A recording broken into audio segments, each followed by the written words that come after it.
रात के लगभग 1:30 बजे का समय था। लखनऊ से दिल्ली जा रही एक सुपरफास्ट ट्रेन जंगलों और वीरान स्टेशनों को पार कर रही थी। कोच B3 में बैठा था राहुल, एक 22 साल का कॉलेज स्टूडेंट जो इंटरव्यू के सिलसिले में दिल्ली जा रहा था।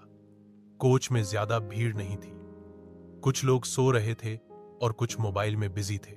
राहुल की बर्थ विंडो साइड थी। वो बाहर झांकते हुए रात के सन्नाटे को महसूस कर रहा था। तभी अचानक ट्रेन ने एक झटके के साथ स्पीड कम कर दी। राहुल चौंक कर उठा। ये ट्रेन यहां क्यों रुकी? यहां तो कोई स्टेशन भी नहीं है। बाहर देखा तो बस अंधेरा ही अंधेरा और दूर एक लाल बत्ती सी टिमटिमा रही थी। तभी उसकी नजर एक औरत पर पड़ी। वो एक सफेद साड़ी में लिपटी, लंबे बालों वाली औरत थी जो पटरियों के बीच में खड़ी थी। उसका चेहरा साफ नहीं दिख रहा था, लेकिन उसके पैर जमीन से ऊपर थे। वो हवा में तैर रही थी। राहुल को लगा शायद नींद का असर है, लेकिन फिर वो औरत धीरे धीरे ट्रेन की ओर उड़ने लगी। डर के मारे राहुल ने खिड़की बंद की और आंखें मूंद ली। कुछ पल बाद जब उसने आंखें खोली तो उसकी रूह कांप गई। वही औरत अब उसकी सामने वाली सीट पर बैठी थी। उसकी आंखें लाल थी, होंठ काले और गर्दन धीरे धीरे दाईं ओर घूम रही थी, पूरा 360 डिग्री। राहुल चीख नहीं पाया। उसकी आवाज जैसे गले में ही फंस गई थी। उस औरत ने धीमी आवाज में कहा, तू बहुत भागा, अब तेरा स्टॉप आ गया है।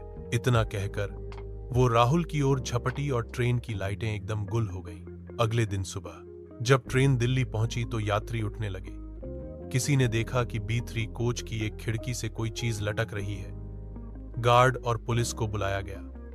जब खिड़की के पास पहुंचे तो राहुल की लाश खून से लथपथ लटकी हुई मिली। उसकी आंखें खुली थीं और गर्दन तोड़ी हुई थी, बिल्कुल जैसे किसी ने उसे मरोड़ा हो। पुलिस ने जांच की, लेकिन CCTV फुटेज में राहुल के अलावा कोई भी उस कोच में दाखिल नहीं हुआ था। लोगों ने कहना शुरू कर दिया कि ये काम रेल की चुड़ैल का है। कौन है रेल की चुड़ैल? पुरानी कहानियों के अनुसार कई साल पहले एक औरत शीतल की ट्रेन से गिरने से मौत हो गई थी। कहा जाता है कि उसका पति उसे मारना चाहता था और चलती ट्रेन से धक्का दे दिया। मरने से पहले शीतल ने कसम खाई थी, जिसने मेरी चीखें नहीं सुनी, मैं सबको सुनाऊंगी। तब से लेकर अब तक हर उस रात जब ट्रेन उसी जंगल के पास से गुजरती है, रात 2 बजे वो औरत सफेद साड़ी में पटरियों पर खड़ी मिलती है। जो लोग खिड़की से उसे देख लेते हैं वो उसके शिकार बन जाते हैं। यात्रियों की सच्ची कहानियां। एक यात्री ने बताया, मैंने उसे देखा था, वो खिड़की से झांक रही थी, फिर गायब हो गई। जब मैं अगली सुबह उठा तो मेरी सीट के सामने की बर्थ खाली थी और खून से सनी हुई थी। एक महिला ने कहा, मैंने सफेद साड़ी पहने औरत को ट्रेन के दरवाजे के पास देखा।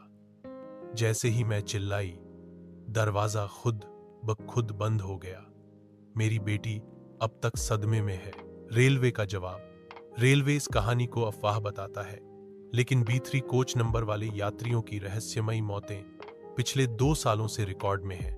रेलवे ने अब रात 2 बजे के आसपास उस जंगल के हिस्से में लाइट्स और कैमरे लगाने का आदेश दिया है, लेकिन अब तक कुछ भी सामने नहीं आया। अंतिम सवाल, क्या आप अगली बार जब ट्रेन में अकेले सफर कर रहे होंगे तब खिड़की के बाहर झांकने की हिम्मत करेंगे? अगर आपने रात 2 बजे उस औरत को देख लिया तो हो सकता है अगली सुबह आपकी बर्थ भी खाली मिले और आपकी कहानी भी किसी और को सुनानी पड़े, क्योंकि रेल की चुड़ैल अब किसी का भी इंतजार नहीं करती, बस शिकार करती है।